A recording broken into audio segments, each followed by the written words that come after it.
عزيز سلامتنا تقبلوا فنوانا تكتاتلو خبرات عزبتنا نلو مقدم عيسان سلستن قنبوت كلتشن عيسان شدشن استدالو حديث زيناتات حزلكم قريبا له مقتالكم بخبر عدم فلما كأنت تاتو بريزنت أمريكا دونالد ترامبن نقوش تشارلسن ناب إرترا ملقت سيدوم قجلتا السودان أب كينا نيروبي زيت السلام أكايدوم دوب أفريكا أبلع لي إتيبيان زيغاتات كالوت هاجران أفريكان سيغات فتر إسان شوعتن هاجرات بسنكو خوينات إيران أبقولوا الله كم زاتوا تحبيرو أمريكا أبلع لي إيران حدش وتدراو متقعت من فتسام مستيرا وزته تكايد الله إيفولا أزقانتو خابلعول ناب أزيز لعله تساقيرو زلنسكي روسيا بزع متراي 245 شح وتدرا سينا لخبل قاليتو زنكالن بزرج حزلكم كقربي كتكاتاتلني بخبر عدم أبز غرب أوان قدسو ناب إيرتران كأيح بحري مليسوز بهاد زولو بريزنت حبرات منقستات أمريكا دونالد ترامب بمخنات مبت 35 عامت مع تناتنا إيرترا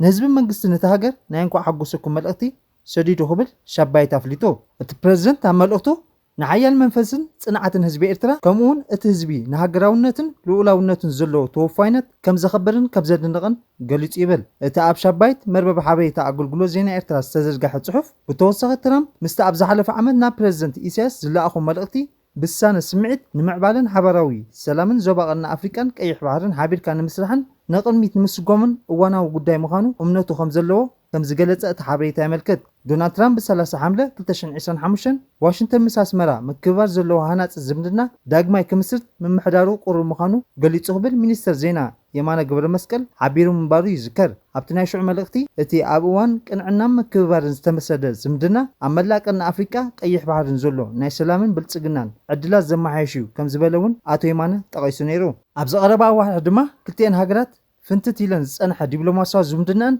كقراربا منقصاص يكايدا خم زلوا كنقد صنحيو اذا خمزي لكله نقول شال سالساي ناي عباي بريطانيا تماساسال ملقتي حقوس در محلف إيرترا ام معقاب ماين محلاو تفطراو صقاتات زلوا تمكرو اب كل بوتاتات نزركبو محبرسب مسكباباوي لوط نخصانيو زخل اقداس تمرتي خبل كم تقسأت زينا يحبر إيرترا دحرنا عامتات بوليتيكاوي عدقاون قالسي اموداتا خمغزاتي إثيوبيا نصاص زغونتلو 24 قبوت نمبت 35 عامت غزي نمصنبار تدالوخم زلا يفلت بس دما مراحت استفلاليو هاجرات افريكان ماكلاي مبرقن ايروبان تماساسال ملقتي يمحلالفلو قجلتا السودان ام نيروبي زت سلام اكايدوم سفحت امرت بوليتيكاوي سيفيلاون عطوقات قجلتا السودان نتزكاي زلو وقدو نمبالن نمرقان مملاسن زعلمه زرر بعلبي استانكلتن قنبوت ام نيروبي خم جمرو سودان تريبون اكافيلو ابتا اخيبا تساتفو وسنت اكلات قدام ميستر نبرن عبد الله حمدون مراحت عبيت عطوقات بوليتيكاو قجلتات يركبوهم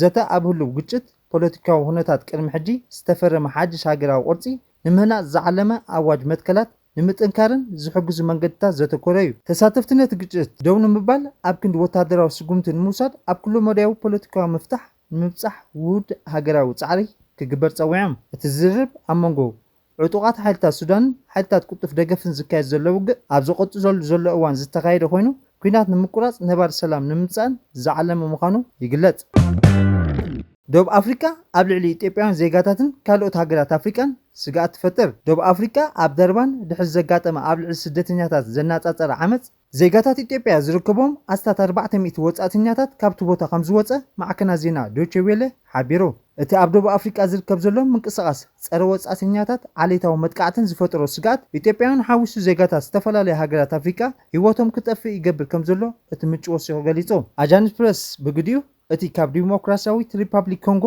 ሩዋንዳ ሶማልያ ዝመጹ ሰባት ዝሓቐፈ ጉጅለ ቅድምና ውሕስ ቦታ መጓዓዙ ኣብ ሓደ ቤት ክርስቲያን ተዓርቦ ከም ጸንሐ ኣመልኪቱ ኣብቲ ከባቢ ዝነብሩ ጸረ ወጻእተኛታት ሰልፈኛታት ክስገጉ ኣለዎም እናበሉ ክጭርሑ ከም ተሰምዑ ዝሓበረት ምንጪ ካብቶም ኣብ ውሽጢ እቲ ኣውቶቡስ ዝነብሩ ሰባት ገሊኦም ሕጋዊ ሰነዳት ብመስኮት እቲ ኣውቶቡስ እናርኣዩ ከም ዝነበሩ ጠቂሱ መንግስቲ ደቡብ ኣፍሪካ ነቶም መንበሪ ፍቃድ ዘይብሎም ተቐማጡ እቲ ከባቢ ዜጋታት ወጻእተኛታት ካብ ደቡብ ኣፍሪካ ክወፁ زقامت أجرب جزء من فتسام حدا ورحن سومن ترايو تريفو زلا إذا خمسين كلهم منجست جانا لأن شومن تميت زيجاتاتو كاب دوب أفريقيا موتا إدالو خمسلو تمال حمص أفليت الله منجست جانا نزو سنة زم حلالفة قبل الزيجاتات جانا متكعت خفتسام زر تنقاس أصل مثلي مزرقو حسعيبيو ዋይት ሃውስ ኣብ ልዕሊ ኢራን ሓድሽ ወታደራዊ መጥቃዕታ ንምፍጻም ብቑዕነት ዘለዎ ኣማራጺታት ብምርጋጽ ከቢድ ምስጢራዊ ዘተ የካይድ ከም ዘሎ ማዕከናት ዜና ኣክሲዮስ ንላዕለዎት ሰበስልጣን ኣሜሪካ ብምጥቃስ ኣረጋጊጹ ኣሎ። ስጉምቲ ዝውሰድ ዘሎ እቲ ኣብ መንጎ ክልቲአን ሃገራት ተገይሩ ዝነበረ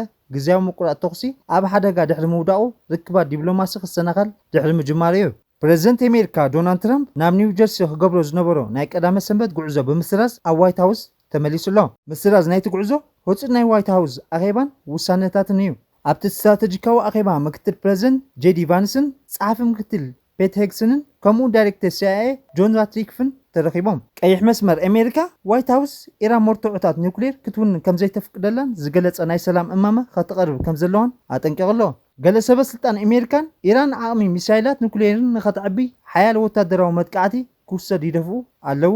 ካልኣቶም መኸርቲ ድማ ቀጥታዊ መጥቃዕቲ እንተተፈጺሙ ምስ እስራኤልን ሃገራት ወሽመጥ ዓረብን ዘተኣሳስር ሰፊሕ ዘባዊ ኩናት ከየባርዕ ይሰግኡ። ሰራዊት ኣሜሪካ ኣብ ማእከላይ ምብራቕ ዘለዎ መደበራቱ ካብ ንምፍዳይ ኢራን ንምክልኻል ዓቕሙ ንምሕያልን ናይ ዕረፍቲ መዓልታት ሰሪዙ ኣብ ድልውነት ይርከብ። ብመሰረት ጸብጻብ ኣክሲዮስ ንወታደራዊ ትእዛዝ ኣሜሪካ ሴቲኮም ዝስዕቡ ኣማራጺታት ተዳልዮም ኣለዉ። መጥቃዕቲ መሰረታዊ ልምዓት ኣብ ልዕሊ ወታደራውያን መደበራትን ናይ ጸዓታት መሰረታታት ኢራን ሓጺርን ሓያልን ናይ ቦምባ መጥቃዕቲ ምክያድ ምቁጻር መጻበቦ ሄርሞዝ ንግዲ መራኸቢ ክፉት ንምግባርን ኣሜሪካ ምድራዊ ሰራዊት ብምጥቃም ክፋል መጻበቦ ሄርሞዝ ክትቋጻጸር ትኽእል እያ። ናይ ሳቨር መጥቃዕቲ ናይ ኢራን መመንጨዊ ሓይሊ ኤሌክትሪክ ወታደራዊ መራኸቢታትን ውሽጣዊ ስርዓታትን ብሳይበር ምዕናው ፓኪስታንን ቀጠርን ነዚ ኩናት ደው ንምባል ኣብ መንጎ ዋሽንግተንን ቴህራንን ናይ ሽምግልና ጸዓታት የካይድ ኣለዋ። ኣብ ኣሜሪካ ቤት ምክሪ ሰነት ፕሬዚደንት ትራምፕ ኣብ ልዕሊ ኢራን ወታደራዊ ስጉምቲ ንምውሳድ ዘለዎ ስልጣን ንምድራት ዘንቀዶ ውሳነ ብኣዝዩ ጸቢብ ድምፂ 50-47 ኣጽዲቕዎ ኣሎ። ብተወሳኺ ኢራን ኣብዚ እናገደደ ዝኸይ ዘሎ ወጥሪ ንጠሪር ምላሽ ትዳሎ ከም ዘላ ምስ ኣፈኛ ባይቶ ጋሊባፍ ቅርበት ዘለዎም ምንጭታት ኣቃሊዖም። ሳልሳይ ወራር ወይ ቃልሲ እቲ ሃገር ኣብ ሶሙዚ መወዳእታ መጥቃዕታት ኣሜሪካ ዳግማይ እንተተጀሚሩ ንመጻብኦ ዋቢኤል መንደብን ብሓዊ ምዕጻውን ኣብ መጻብኦ ሄርሙዝ ዝርከቡ 7 ገመዳት ኢንተርነት ትሕቲ ባሕሪ ንምዕጻው ዘጠቃልል ክኸውን ኢሉ። ብተወሳኺ ኢራን መዓልታዊ ብኣማይ ዝቁፅር ቀጻሊ ሚሳይላት ሰብ ኣልቦ ነፈትን ናብ ዕላማታት ጸዓት ወሽመጥ ዓረብ ክትውንጭፍ ተዳልያላ። እዚ ኩነታት ብቁጥፍ ይምዕብል ከም ዘሎ ይንገር። እዚ ከምዚ ኢሉ እንከሎ ኢራን እቲ ምስ ኣሜሪካ ዝካየድ ዘሎ ዝርርብ ናይ ስምምዕ ዘብፅሕ ከም ዘይኮነ ትገልጽ። ኣፈኛ ሚኒስትር ጉዳያት ወጻኢ ኢራን እስማኤል ባጋይ እቲ ምስ ኣሜሪካ ዝካየድ ዘሎ ድርድር ሰላም ኣብ ውሽጢ ሰሙናት ወይ ኣዋርሕ ናብ ስምምዕ ክብፅሕ ይኽእል ድዩ ኣይክእልን ንምፍላጥ ኣዝዩ ኣጸጋሚ ምዃኑ ገሊጹ። ኣብ መንጎ ክልቲአን ወገናት ዓሚቑን ርኡይ ፍልሊ ከም ዘሎ ዝገለጸ ባጋይ ኣብ ቀጻሊ ዘተታት ምዝሕሓል ምምዕባል ከጋጥም ከም ዝኽእል ኣተንቢሁ። ኣሜሪካ ግዜያዊ ቪዛ ዘለዎም ናብ ሃገሮም ክምለሱ ትእዛዝ ኣመሓላሊፋ። ምምሕዳር ትራምፕ ግሪን ካርድ ንምርካብ ኩነታት ኢሚግሬሽን ከስተኻኽሉ ዝደልዩ ግዜያዊ ቪዛ ዘለዎም ሰባት ብቆንስላዊ መስርሕ ክገብርዎ ናብ ሃገሮም ክምለሱ ኣለዎም ኢሉ። እዚ ድማ ካብቲ ሕጂ ዘሎ ኣሰራርሓ ዓብ ለውጢ ምዃኑ ጸብጻባት ይሕብሩ። ኣገልግሎት ዜግነት ኢሚግሬሽን ኣሜሪካ ብኣፈኝኡ ኣቢሉ ዘውፅኦ መግለጺ ተምሃሮ ግዜያዊ ሰራሕተኛታት በጻሕትን ሓዊሱ ብዘይ ናይ ስደተኛታት ቪዛ ናብ ኣሜሪካ ዝኣተዉ ንሓፂር እዋን ፍሉይ ዕላማ ኣብ ኣሜሪካ ክጸንሑ ትጽቢት ይግበሮም። ስርዓትና ዑደቶም ምስ ተወድአ ንኽወፁ ዝተዳለወ እዩ። ዑደቶም ከም ቀዳማይ ስጉምቲ መስርሕ ግሪን ካርድ ኮይኑ ክሰርሕ የብሉን ይብል ኣፈኛ ኣገልግሎት ዜግነት ኢሚግሬሽን ዛክ ሃክለር። እቲ ብ42 ግንቦት ዝወፀ ትእዛዝ ስደተኛታት ዘይኮኑ ቪዛ ዘለዎም ሰባት ግሪን ካርድ ንምርካብ ናብ ሃገሮም ተመሊሶም ክሓቱ ከም ዘለዎም ይገልጽ። ካብ ሕጂ ንድሓር ንግዚኡ ኣብ ኣሜሪካ ብግዜያውነት ዝነብርን ግሪን ካርድ ዝደልን ወጻእተኛ ብዘይካ ኣብዚ ተደለየ ኩነታት ናብ ዓዱ ተመሊሱ ከመልክት ኣለዎ ክብል ኣገልግሎት ዜግነት ኢሚግሬሽን ኣሜሪካ ገሊጹ። السجومتي من محدات ترامب أبتهاجر زلو حقاو سدة علامة زجبرة نايم وداتا مسرح مخانو يقلت كريستيانو سبعة تكال وورلد ريليف أبزوت أو مغلاتي إس بوليسي تأكانت أرس دابيت مخانو قاليتو تقول له أتلو تبعبيو نتحقاو مجدي ناب أمريكا زاتو حجب مسألة حق أمريكا حقاو قامي نبار درجة بوقعة زخون زيجاتات أوشت أمريكا خونتاتهم كيستهاغلو فقط زبل نوي حيوان صنحة تكبر دوكم زبولو قاليتو بريزنتن وانا أكايد سرحان تتكال مايل جرين اتي بوليسي قبل السردابيتاتن قطف صعبينات كلوا مخانو قاليتو اب حد عمت 1 مليون سبات جرينلاند كحاتون كلوا فرق خباتهم እና ነብሩ ደረጃኦም ንምቕያር ካብ ውሽጢ ኣሜሪካ ከም ዘመልክቱ ሓደ በዓል ስልጣን ኣገልግሎት ዜግነት ኢሚግሬሽን ነበር ገሊጹ። 27 ሃገራት ብሰንኪ ኢራን ኣብ ቅልውላው ከም ዝኣተዋ ተሓቢሩ።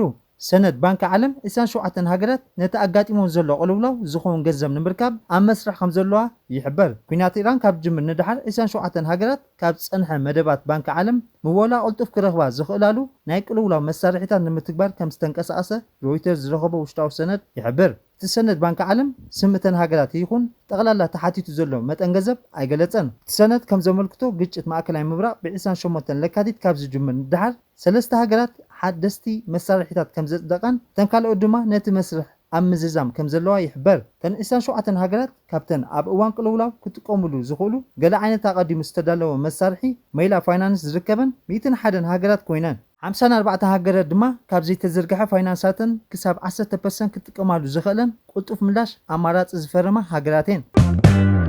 ፕረዚደንት ባንኪ ዓለም ኣጃይ ባንጋ ኣብ ዝሓለፈ ወርሒ እቲ ባንክ ዝሰርሖም መሳርሒታት ቅልውላው ሃገራት ኣቐዲሙ ዝተዳለወ ንዘይተሓሰበ ፋይናንሳዊ ቡድሆታት ፀንሐ ሚዛን ፕሮጀክትን ቁልጡፍ ዝመፅእ መሳርሒታት ተጠቂመን ካብ 20 ክሳብ 25 ቢልዮን ዶላር ዝግመት ገንዘብ ክረኽባ ከም ዝኽእላ ገሊጹ ነይሩ እዩ። ኢማራት ዓረብ ምስ ስዑድ ዓረብን ቀጠርን ተፀንቢራ ንፕረዚደንት ትራምፕ ኣብ ክንዲ ዳግማይ ወታደራዊ ስጉምቲ ዝጅምሩ ምስ ኢራን ዲፕሎማስያዊ ክኽተሉ ከም ዘለዎን ይገልጻ ከም ዘለዋ ብሉምበርግ ሓቢሩ። ሃገራት ወሽመጥ ዓረብ ሓድሽ ግጭት ነቲ ዞባ ከይብፅብፆን ንዕዳጋታት ፀዓት ኣብ ሓደጋ ከእቱ ንቁጠባኣን ድማ ብከቢድ ክጎድኦ ይሰግኣ።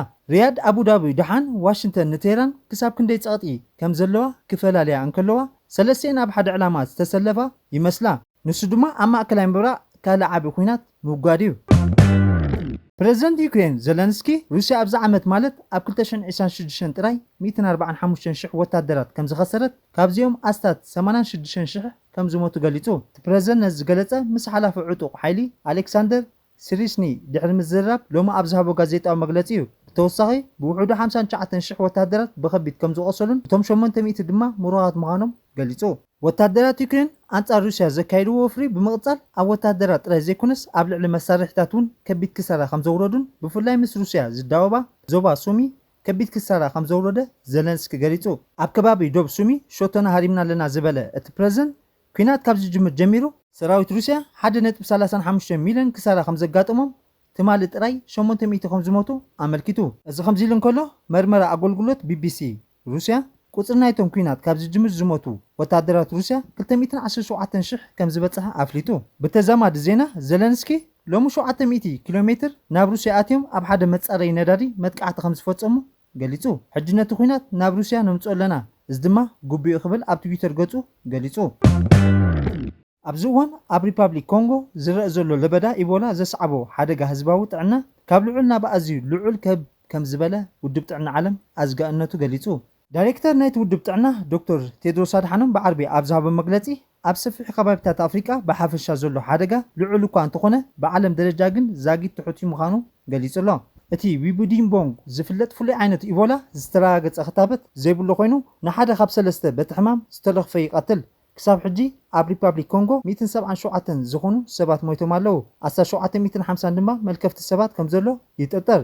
እዚ ኾን ዘሎ ኣብ ዓዲ እንግሊዝ ኣብ ዝርከብ ዩኒቨርሲቲ ኦክስፎርድ ዝርከቡ ተመራመርቲ ኣብ ውሽጢ 2 ወይ 3 ኣዋርሕ ንክሊኒካዊ ፈተነ ድሉው ክኸውን ዝኽእል ሓድሽ ክታበት ኣብ ምምዕባል ከም ዘለዉ ተገሊጹ። ተመሳሳሊ ንክታበት ኣስትራዛንካ ኮቪድ ዘማዕበሉ ቴክኖሎጂ ብመሰረት ብምግላጥ ውፅኢት ንምርጋፅን ውሕስነት ስለዘየለ ምርመራ ኣብ እንስሳታት ፈተነ ኣብ ሰባትን ዝተሓተ ምዃኑ ይፍለጥ። ቢቢሲ ኣብ ኦክስፎርድ ድሮ መርመራ እንስሳታት ይካየድ ከም ዘሎ ሓበሬታ ረኺቡሎ። ኢንስቲትዩት ሰረም ህንዲ ኤክስፎርድ ሕክምናዊ ደረጃ ዘለዎ መድሃኒት መሰረጋገፀ ክታበት ኢቦላ ብጅምላ ንምፍራይ ተሰሪዑሎ።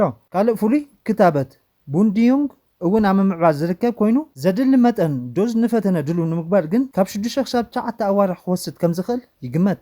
ኣማኻሪ ምርምርን ምዕባለ ውድብ ጥዕና ዓለም ዶክተር ቫሲ ሙርቲ ነቲ ዝዳሎ ዘሎ ክታበታት ኣብ መጀመርታ ናይ ሰሙን እዚ ዝያዳ ተስፋ ዘለዎ ምዃኑ ገሊጹ ነይሩ። ዶክተር ሳቢ እቲ ክታበት ማዕረቲ ድሮ ነቶም ፍሉጣት ዛየር ተባሂሎም ዝተፈላለየ ዓይነታት ኢቦላ ዘገልግል ክታበት ኤርቮ ክኸውን ከም ዝኽእል ኣረጋጊጹ። ዶክተር ቴድሮስ ኣብቲ ብዓርቢ ኣብ ጄኔቫ ዝሃቦ ጋዜጣዊ መግለፂ ንደረጃታት ስግኣት ከረድእ እንከሎ ገምጋም ንሓደጋ ብደረጃ ሃገር ኣዝዩ ልዑል እዩ፣ ብደረጃ ዞባ ልዑል እዩ፣ ብደረጃ ዓለም ድማ ናብ ትሑት ደረጃ ምዃኑ ኣነፂሩ። ክቡራት ተዓዘብትና ናይ ሎሚ ነበረ መደባትና ነዚ ይመስል። ቁጥፉን እዋናውን ሓበሬታ ክትረኽቡ ላይክ፣ ሼር፣ ኮመንት፣ ሳብስክራይብ ትገብሩ ብኽብሪ ዕድም ሰሰና እዩ።